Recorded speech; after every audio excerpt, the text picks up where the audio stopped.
Hi, I'm Allison. I'm the teen librarian at the Shaker Heights Public Library, and I'm here today to talk about some really great graphic novels. All of these are available at the Shaker Heights Public Library. Many are also available through Overdrive and Hoopla as ebooks. So I've kind of grouped them thematically, and starting off, I have a couple graphic novels featuring superheroes. They are both very accessible, so you don't need to have any prior comic superhero knowledge. So, starting off is Ms. Marvel, No Normal, written by G. Willow Wilson. It features Kamala Khan, who's a Pakistani-American teenager living in New Jersey. She's also Muslim, and so you really get to see that cultural aspect of her community and her family. And one night she's out and she wanders into some weird mist, and then she's able to do some weird things with her body, like stretch her arms across a room and things like that. So a lot of this one is about her figuring out how to be a superhero and controlling her powers, but there are a lot of other issues out there, all available at the library. So very fun, but also very, very good. So, and then the next one is Shadow of the Batgirl, written by Sarah Kuhn. This one is a lot more mysterious. You just meet this young woman. She's been trained as an assassin pretty much her whole life, so she's mute as well as illiterate and really doesn't have any social skills. But she has an encounter when she's out one night that really shakes her to the core, and so she just runs away. And so she has to figure out how to start a life, and she has to figure out who she wants to be,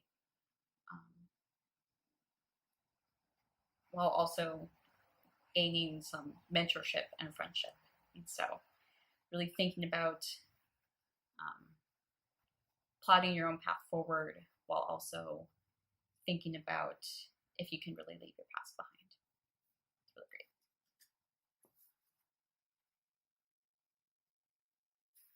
All right, and then these next couple titles are more sports-centric, but they're very accessible even if you aren't into sports. This one especially, it's Dragon Hoops by Jean Wen Yang.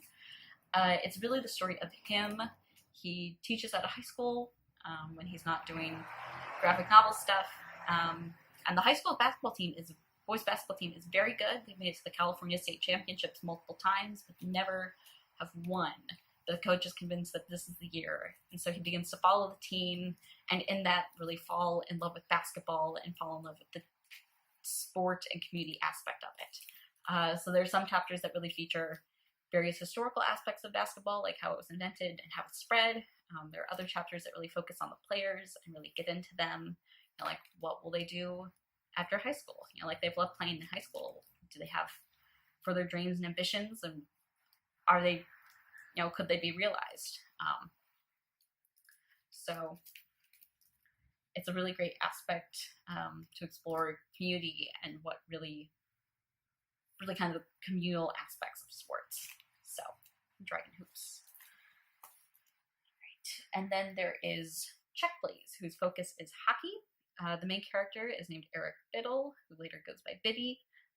He is a college freshman at a college named Samwell in Massachusetts. He's originally from Georgia. And Samwell is a lot more open and accepting than his hometown. And so it's a space that really gives him a chance to really explore his identity and come into his own. All while handling the rest of the hockey team. Everyone has very big personalities, but they're all really great. The characters are all really memorable. And so book 1 is called #Hockey. It follows his freshman and sophomore years. And then book 2, which just came out in April, called Sticks and Scones, follows his junior and senior years. Additionally, Check Please was written as a webcomic first and then published, so it is all available to read online for free. So check it out. And then this last batch of books all kind of has a supernatural fantasy element. The first one is Pashmina by Niti Chanani. It's the story of an Indian American girl named Priyanka who really wants to know more about her cultural heritage, but her mom, who was the one who immigrated from India, is very closed off about it and doesn't want to talk about it. So Priyanka is frustrated, and then she finds this shawl-like scarf called a pashmina, and with it she's able to essentially go to other worlds and see things as they could be, and through that she is able to really delve into the mystery of it, as well as learn to appreciate her own heritage as well as those around her. So, very interesting. And the next one is very fantasy based. It's Mooncakes, written by Suzanne Walker. It stars Nova here, who is a witch, and she lives with her grandmothers in a small town who are teaching her magic. And then there's a disturbance in some woods nearby, and she discovers that it's Tam, who is her friend from when she was younger. They're non-binary. They're also a werewolf, and they're out in the woods trying to take down a demon, but they need to discover how to use their wolf magic. So Tam stays with Nova's grandmothers, but really, and through this reconnecting, they're able to find each other again and rekindle their friendship, as well as make some magic to take down the demon. So, really great. Okay, the next book is Are You Listening by Tilly Walden.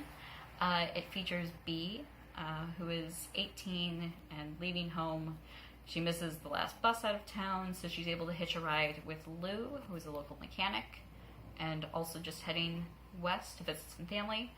And through that, they kind of go on this weird, surreal road trip.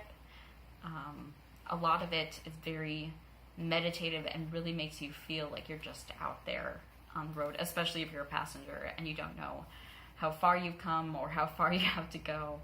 But it's also really a consideration about thinking about one's own past and what you're leaving behind, but also what are you going towards. So a lot of really interesting things to meditate on and some just really gorgeous artwork. And then the final book is The Phantom Twin by Lisa Brown. It's about a pair of conjoined twins, Isabel and Jane. They share an arm and a leg, but are attached to the shoulder. And Jane really has control over their shared limbs. And is just overall very headstrong and really kind of dictates what their life is like. And while they are currently in a freak show, Jane wants to leave, and so she finds a doctor to separate them so they could live separate lives. And while the surgery is successful and that they are separated, Jane does not survive. And so now Isabel is left to figure out what she wants to do with her life and who she wants to be and where she wants to go. But there is still a lingering presence of Jane, which is natural considering that they were attached for so long. So a lot of really interesting things, but also a really interesting examination of these two. So I hope you check out at least some of those books. Like I said, I've read them and I think they're great. So happy reading.